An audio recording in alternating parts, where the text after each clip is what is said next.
진정한 겸손은 부분적인 지식을 인정하는 것이다. 진정한 겸손은 부분적인 지식을 인정하는 것이다 라는 제목으로 말씀 전하겠습니다.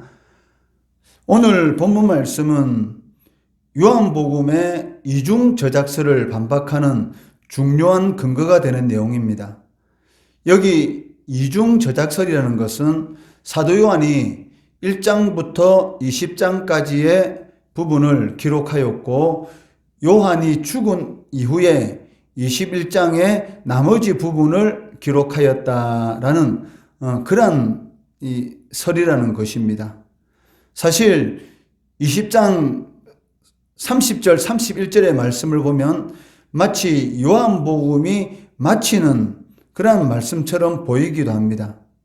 그러나 한글 성경에는 나타나 있지 않지만 오늘 본문 말씀의 원문을 보시면 24절의 두 단어 시제를 통해서 사도 요한이 1장부터 20장까지의 말씀뿐만이 아니라 21장도 다른 사람에 의해서 기록된 것이 아니고 사도 요한이 기록했다라는 것을 알 수가 있습니다.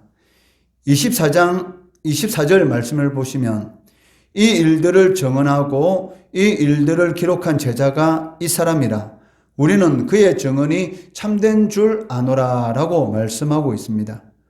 여기 증언하고 라는 단어의 시제는 현재 시제입니다. 그리고 기록한 이라는 단어는 과거 시제입니다. 이것이 증거하는 것은 지금 현재 이 요한복음에 기록된 이것을 증거하는 행위는 현재의 시점에서 이루어지는 것이고 기록한 행위는 과거의 행위다라는 그러한 의미를 지니고 있습니다. 즉, 이 일을 기록했던 자가 이 일에 관하여 아직 살아서 증거하고 있다라는 그러한 의미를 지니고 있다는 것입니다. 그렇기 때문에 요한복음의 기록이 끝난 이후에 이것을 기록한 자가 증거하고 있는 그 시점이 바로 현재이기 때문에 21장 이 내용 또한 요한이 기록하였다라는 것이 확실히 증거된다라고 할 수가 있다는 것입니다. 그리고 사도 요한은 과장법을 사용해서 요한복음에 기록된 내용들은 부분적인 것이기 때문에 교회가 요한복음에만 한정해서 예수님의 행적을 이해하려고 해서는 안 된다라는 것을 말씀하고 있습니다. 25절 말씀해 보시면 예수께서 행하신 일이 이 외에도 많으니 만일 낱낱이 기록된다면 이 세상이라도 이 기록된 책을 두기에 부족할 줄 아노라 라고 기록하고 있습니다. 사도 요한의 이러한 고백을 통해서 성도들은 그 하나님께서 예수님의 동일한 삶에 대해서 그리고 예수님의 사역에 대해서 한 사람의 저자를 통해서 단 한 권의 책으로 기록하게 하시지 않고 세 권의 공간복음 그리고 공간복음하고는 내용이 다른 이런 요한복음을 기록하게 한 그 이유가 무엇인지를 우리는 알 수가 있다는 것이죠. 즉 25절의 사도 요한의 고백은 그 하나님의 크신 사랑 그리고 하나님께서 행하신 모든 일들에 대해서 인간이 기록하는 것에는 한계가 있다라는 것을 의미하고 있다는 것입니다.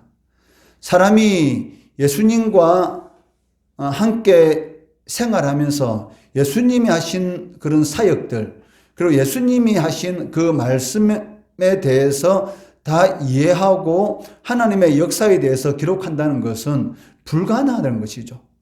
그렇기 때문에 하나님께서는 한 사람의 저자에 의해서 한 권의 복음서를 기록하도록 한 것이 아니고 이 네 권의 복음서를 통해서 예수님이 하신 그러한 사역에 대해서 다양하게 바라보고 거기에 대해서 깨닫도록 하나님께서 그렇게 기록하시도록 하였다는 것입니다. 그렇기 때문에 단 이 요한복음 한 권의 책을 통해서 예수님의 모든 사역들 그리고 하나님의 역사에 대해서 다 안다는 것은 거의 불가능하다, 즉 부분적인 것에 불과하다라고 말을 하고 있다는 것입니다. 사실 요한은 예수님의 공생애 동안 항상 함께하였습니다.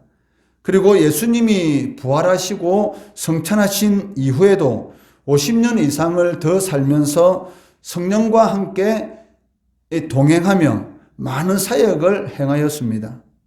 그런 사도 요한이 이처럼 하나님 앞에 무릎을 꿇는 듯한 그런 겸손한 이 고백, 즉 자신이 하나님의 역사에 대해서 예수님이 하신 그런 모든 사역들에 대해서 알고 있는 것은 부분적인 지식에 불과하다라고 고백을 하고 있다면 오늘 이 시대를 살아가는 우리들은 과연 어떠한 겸손의 고백을 해야 하는지, 하나님의 무한하신 광대함의 역사 앞에서 틀걸과 같은, 즉 먼지에 불과한 존재인 우리들이 하나님의 선하신 섭리를 인정하는 것보다 우리의 생각으로 함부로 판단하고 또 원망하고 그렇게 신앙생활을 하고 있는 것은 아닌지 한번 뒤돌아볼 필요가 있다는 것입니다. 우리가 알고 있는 하나님에 대한 지식은 극히 부분적인 지식에 불과합니다. 그런데도 불구하고 마치 하나님에 대해서 다 아는 것처럼 큰 소리치고 내가 알고 있는 것이 옳다라고 큰 소리치는 것은, 그것은 어떻게 보면 하나님 앞에 교만한 행위다라고 할 수가 있다는 것이죠. 예수님께서 살아계실 때 함께 하셨고, 그리고 성령의 충만한 은혜로 말미암아 많은 사역들을 감당한 사도 요한이 이 정도의 겸손한 고백을 하고 있다면 우리들이 하나님 앞에 할 수 있는 고백은 사실 말로 할 수 있는 그런 고백도 없다라고 할 수가 있다는 것입니다. 그렇기 때문에 우리가 알고 있는 그러한 하나님에 대한 부분적인 지식을 가지고 함부로 하나님의 역사에 대해서 판단하는 것은, 그런 것은 합당치 않다라고 할 수가 있다는 것이죠. 요한복음 강해를 마무리하면서 간단히 요약을 하자면, 공간복음이라 불리는 마태복음, 마가복음, 누가복음, 이 세 권은 물론 각 것마다 다소 강조하는 부분은 다릅니다. 그렇지만 그리스도의 인성에 대해서 강조한다는 것은 공통된 특징이라는 것입니다. 그렇지만 요한복음은 그리스도의 성육신, 즉 그리스도의 인성에 대해서도 기록하고 있지만 예수님께서 하나님의 아들이시다라는 절대적인 이 신성을 지니신 분이시다라는 것을 강조하고 있다는 것입니다. 요한복음은 하나님의 아들로서의 예수 그리스도의 신성을 특별히 강조하는 복음이다라고 말을 할 수가 있습니다.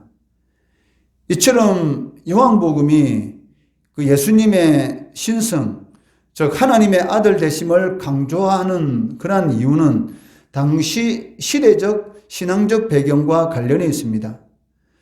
기독교인들에 대한 유대인들의 미움과 배척이 더욱 심해지고 있었고, 로마의 황제 숭배 요구를 거부함으로 인해서 상당한 핍박이 당시 기독교인들에게 임하고 있었습니다. 그렇기 때문에 이러한 신앙의 위기에 처한 디아스포라 유대인 기독교인들, 그리고 헬라 세계에서 하나님을 경외하는 이방인들이 이 예수님께서 하나님의 아들이시다라는 이런 믿음이 흔들리지 않도록 하기 위해서 요한복음을 통해서 그리스도의 신성, 즉 예수님의 하나님의 아들로서의 그 신성에 대해서 강조하고 있다는 것입니다. 그렇기 때문에 기독교 신앙에 있어서 예수님이 하나님의 아들이시다, 그리고 그리스도이시다, 그리고 그 이름을 힘입어 생명을 얻게 된다라는 이러한 믿음은 핵심적인 진리이다라고 말을 할 수 있다는 것입니다. 이러한 믿음이 우리의 신앙을 흔들리지 않도록 붙들어 준다는 것이죠. 물론 오늘날은 사도 요한이 요한복음을 기록할 1세기 당시에 그러한 이 외부적인 그런 핍박, 그런 것들이 심한 것은 아닙니다. 그렇지만 우리의 신앙을 흔드는 그런 많은 부분들이 오늘날도 일어나고 있다는 것이죠.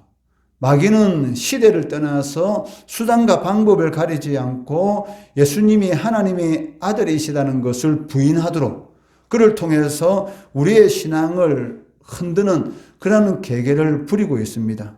이런 상황 속에서도 흔들리지 않고 우리의 믿음을 굳건히 할 수 있는 것이 무엇입니까?